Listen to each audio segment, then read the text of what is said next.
Good afternoon. Welcome to another curve flattening concert. I see a few people are coming in. I know a lot of people are probably on the road today, and we may not have quite as big a crew as usual, but we'll still be here while we're here, and I will sing some songs for you and tell you a tale or two. I'm not seeing any comments so far. I hope there's one. Warren Bendler and Janelle are here. So now I know we're really happening, and Keith Shaw, and Rhonda Scott Merrick, and Terry St. James. Terry, it's good to see you here. And Deb Libby Clark. And Bunny Barnes, who will be on in an hour, if I'm reading this correctly. So I want to start out, I want to talk a little bit about Steve Black. Steve Black is a guy I knew for many years. He died in a car accident this week. And I actually found out about it on the live stream because Rich Laughlin posted it. And if I get emotional here, don't let that bother you. My family, the men in my family regularly get emotional over silly shit, and it's not a big deal. So anyhow, I first met Steve when I came to Philly in 1980. And he took some guitar lessons with me, and he was kind of maybe a little full of himself. He was like an ex-Navy guy who was kind of jaunty, you know. And at the time I thought, yeah, you know, I'll teach you guitar, and you know, and he was a pretty good guitar player. And then the years went by, and we kind of fell out of touch. And when I moved out to the country and left Philly. But when I was in the hospital about 12 years ago, Steve showed up, and by then he had taken up the business of becoming a magician. So he came to my hospital room, and he did a couple little magic tricks, and he gave me a little card trick. It was some kind of card that folded in some way. Anyhow, and then after that, you know, he would call me. He took some private Tai Chi lessons with me. He would call me, you know, maybe twice a year, and I'd be, you know, driving in the car or something, and my phone would ring, and I'd say, "Oh, Steve Black," and he'd want to know where to take his guitar to get it repaired, or what I thought about such and such guitar accessory or something like that. And that was all fine, and we became actually much more friendly than I ever thought we would be, because he was at heart a really nice guy. And here's the odd thing about this, is that people do not normally do this with me, and certainly I wouldn't have expected Steve Black to do it. But about 3 weeks ago, he called me up out of the blue and said, "Hey, you know, I'm just calling because I was thinking about you, and I wanted you to know how much I've gotten from you, and how much I've valued our friendship." And it was kind of the thing that I would expect somebody to do if they were going through a 12-step program or something like that. And it surprised me, and it seems like it might have been almost prescient, because he wasn't ill or anything, I don't think, and he just had this car accident. But it was a weird thing that he did that, and I went away from it thinking, well, that was really nice, and nobody, you know, and unexpected, and a good thing to do. So maybe you all should. You should all call me and tell me how much I value you. No, you should call people who you do love and who you haven't talked to for a while, and tell them how you feel. So I'm gonna cloink you, and then I'm gonna say some hellos. Cloink.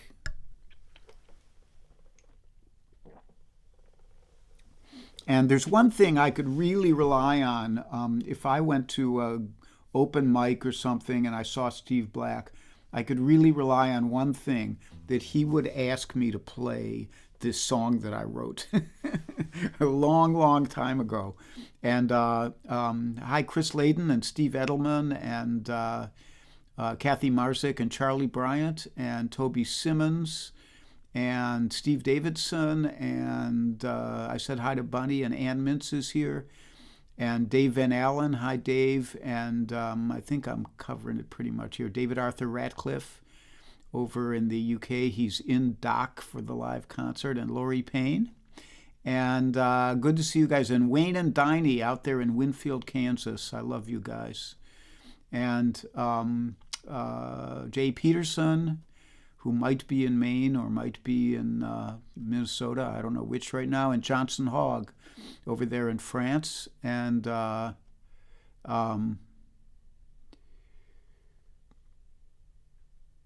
Steve David says not car accident, motor vehicle accident. From what I'm told, and Steve Black was a big motorcycle nut. He had a big Honda Goldwing, and he loved to go ride around on it, and he posted about it a lot. And I assumed when I heard he was killed that it was a motorcycle accident, but he was apparently in a Honda CR-V and tried to make a U-turn at the wrong time. I don't know what hit him, but something did. And Amy Roach is here, and Jay Peterson is up in Blue Hill, Maine. I know it well. Anyhow, this is the song, and this is a song. Oddly, Steve, who lived up here the whole time I knew him, retired to Florida about a year ago with his lovely wife, Sandy, and they were living the life, you know. He was a happy guy, but this song is about going to Florida, so... It's a song about an accountant who decides he wants to be Mickey Mouse. So this is for Steve Black. Well, I'm giving my notice, gonna leave in 2 weeks. I never have liked working here. In the office so often, it feels like a coffin. Just lately, it's all come quite clear. And I'm packing my bags, gonna go where it's warm, work outside all of the time. This addition and subtraction drives me to distraction, and I'm rapidly losing my mind. When you're Mickey Mouse, you don't need a house.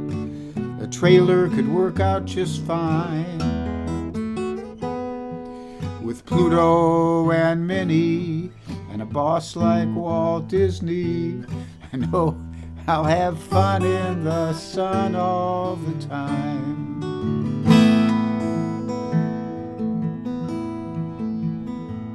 Well, I explained to my wife, she can come if she wants, but I'll go with her or alone. I'll be at Disneyland with 3 fingers per hand, and my ears will have certainly grown. And in my little short pants, I can tell Walter Lance that he can take his woodpecker and shove, 'cause it gets mighty tricky competing with Mickey. He's the mammal that most people love. When you're Mickey Mouse, you don't need a house. A trailer could work out just fine. Pluto and Minnie and a boss like Walt Disney, I know we'll have fun in the sun all the time.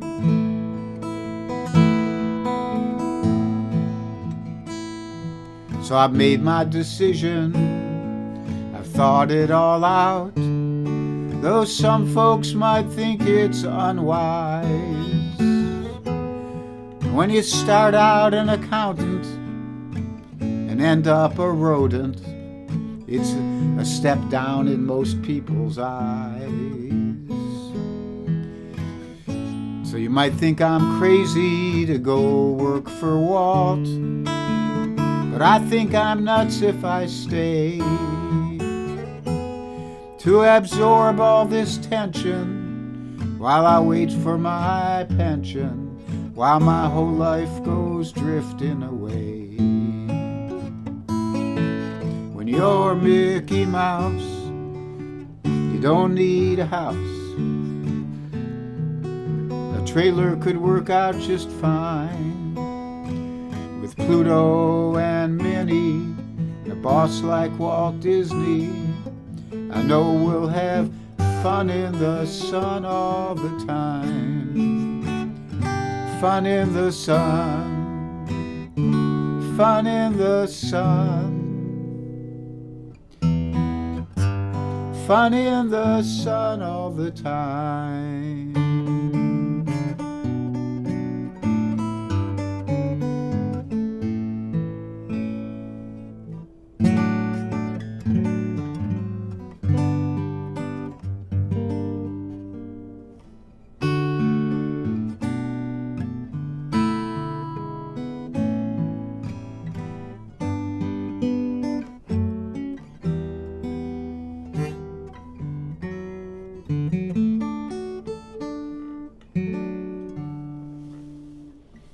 Mickey Mouse, in honor of Steve Black and in memory of him. So let's see who else is here. We do have a pretty decent crowd, as it turns out.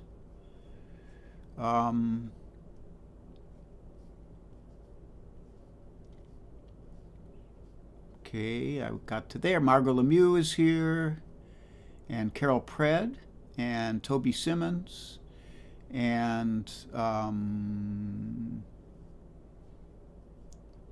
Zap is here, and Mike Miller from North Carolina, and S.A. Tudhope, and I think that's it so far. So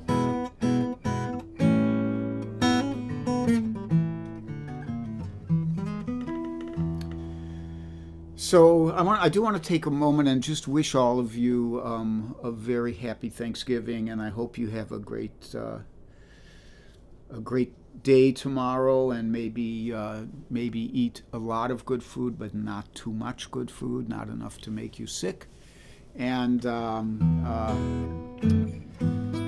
be with my friends Fred and Catherine, who are having a little get together down in Philadelphia.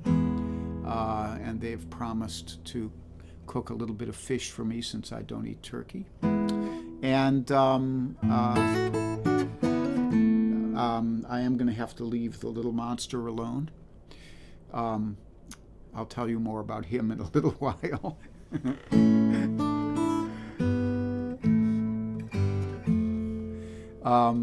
So happy Thanksgiving to you all, and you know, we've had such a rough go since the start of the pandemic, and even since before that, when the fascists took over the government, and it's there's a lot to feel bad about, but there's also still a lot to be grateful for, and you know, hug your loved ones and enjoy each precious moment. So.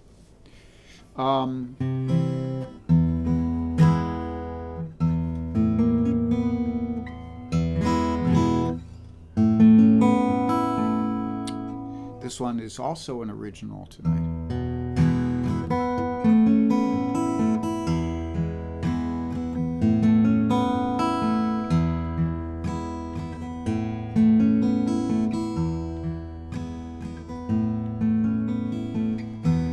Another cup of coffee, another morning in the sun.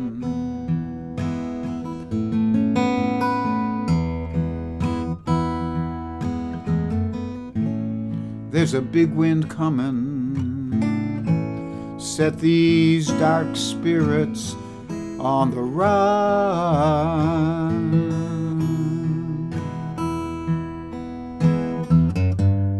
Way out west in Ohio, they still have snow.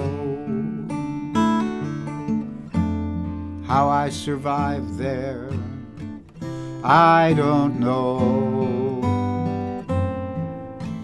And I'm just sitting here with the opposite of the blues.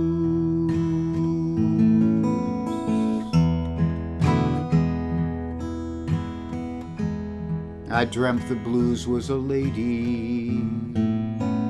She approached me all in black.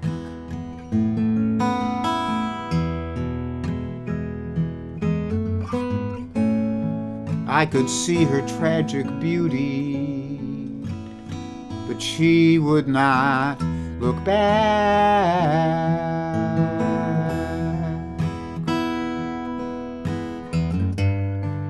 And I believe I tried to catch her eye.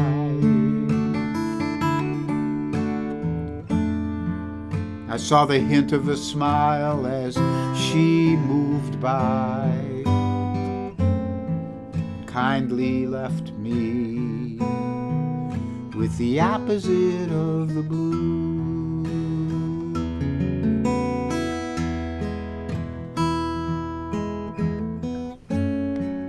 Friends are moving, they are on the move again.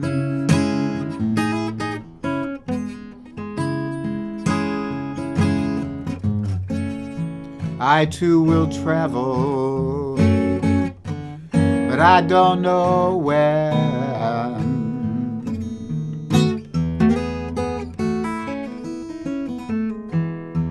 Now you can marshal all your forces,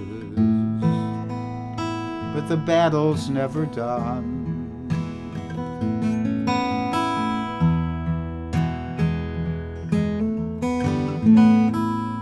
So I believe I'll have another cup and just sit here in the sun.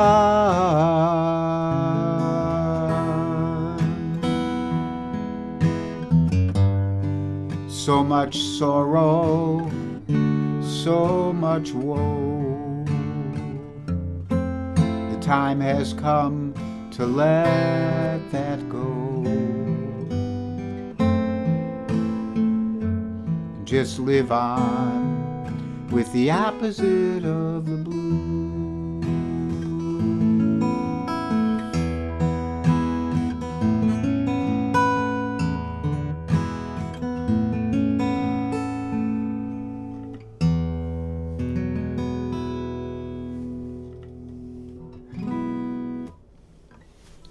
The opposite of the blues. It's what we aspire to, but we can't always have. So I see other folks have stopped in. My old buddy Denny Ryan. Thanks, Denny. It's good to see you here. And don't forget to leave out a peanut butter jar for Charlie. Oh no, yeah, I got more peanut butter today, and it's up on a high shelf in a closed cabinet. So we'll see how that goes. Melissa Fleming is here. Hi, Melissa. And Susan Douglas, the Sam W. and Cottage A crew are checking in. And I don't think I've missed anybody. Carol Pred says, today, Bunny. And Bunny, I believe, is on today at 4 o'clock because she has like a live gig on Friday or something. So Milwaukee Matson is here. I didn't see you on there. He's on YouTube. And like that, lots of stuff. Some announcements. So the Invisibles are Kate Mack, Linda Worcester, Kit Serikaku, Judith Fox, Joel Biget, Mario Prue, Bill Rubenstein, and Mike Stillman, and others et al., etc. And there is, as always, there's a PayPal link there if you want to contribute to the Dog Biscuit Fund. Michael Tierson, hey Michael, good to see you. And then yeah, and so Charlie, we have a new problem. I'll talk to you about it in my when I get ready to do my last song. It's a pip. What am I going to do with this dog? But for now, I will play you an instrumental, and this is a great jazz standard that I love, and I haven't played it for a while. I think maybe since last February or something. So I thought it was time. Hoagy Carmichael, yet again.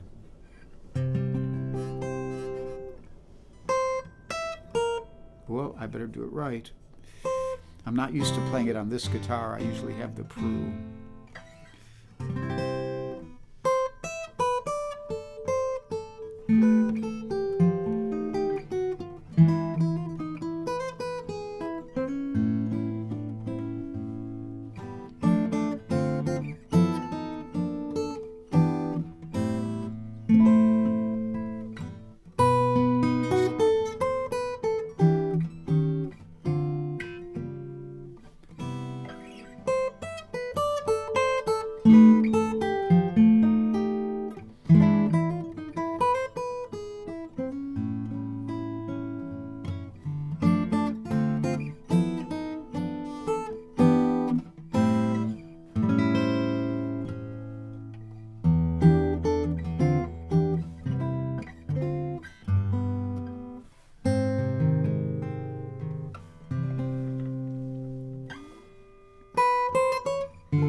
Stardust by Hoagie Carmichael. I think the lyric is Johnny Mercer. I'm not sure.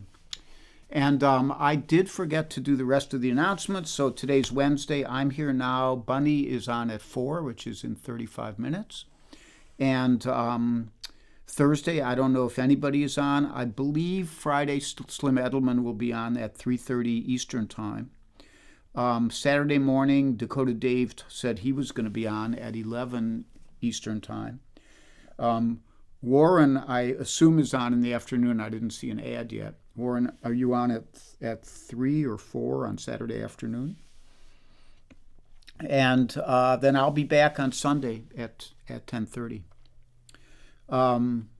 So I have one more song for you today, and I wrote this one pretty much exactly a year ago. I think I wrote it on exactly this day.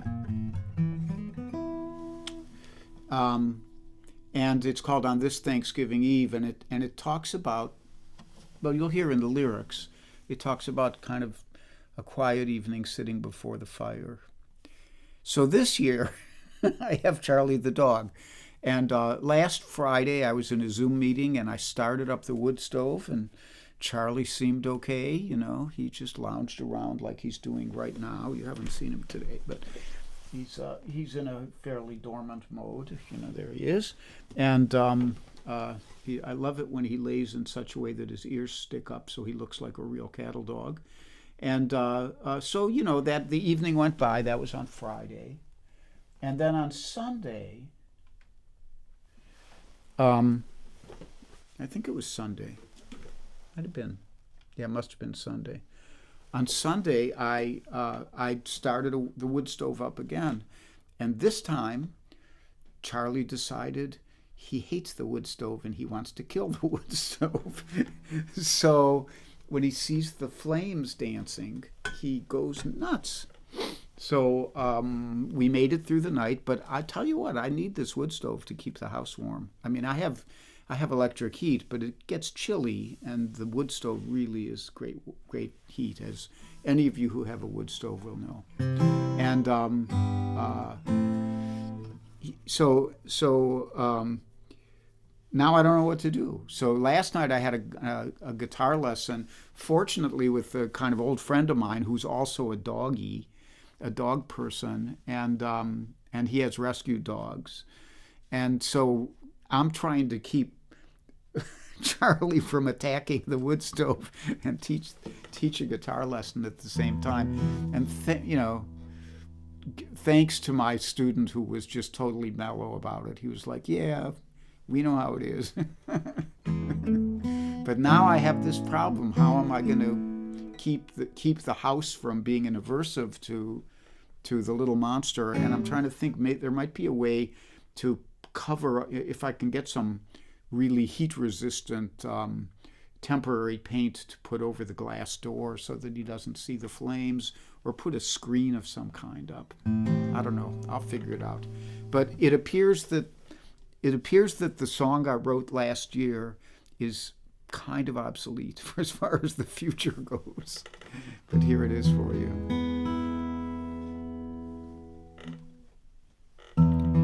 On this Thanksgiving Eve,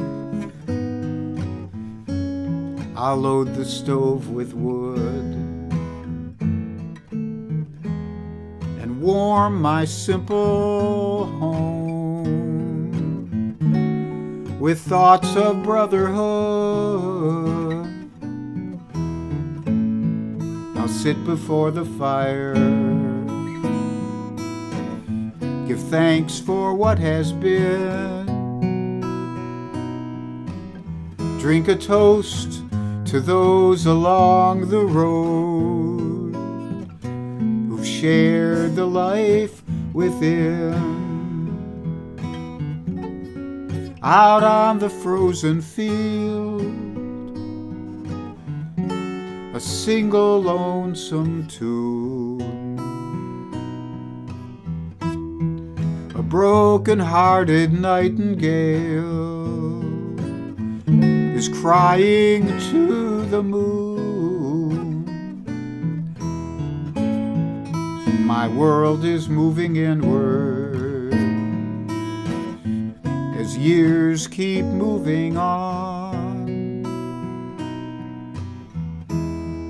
And now I see the beauty in trees whose leaves have gone.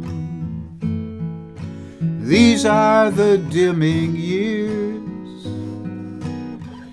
a time to reminisce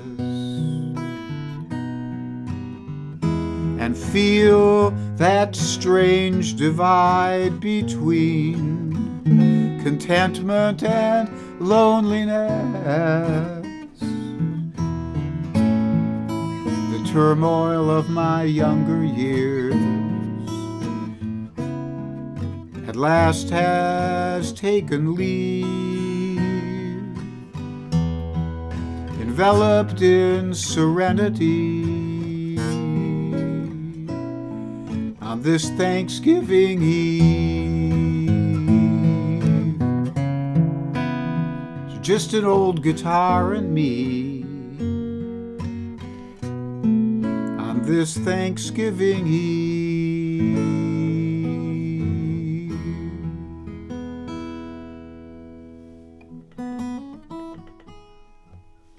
So that's the show for today. I want to thank you for joining me.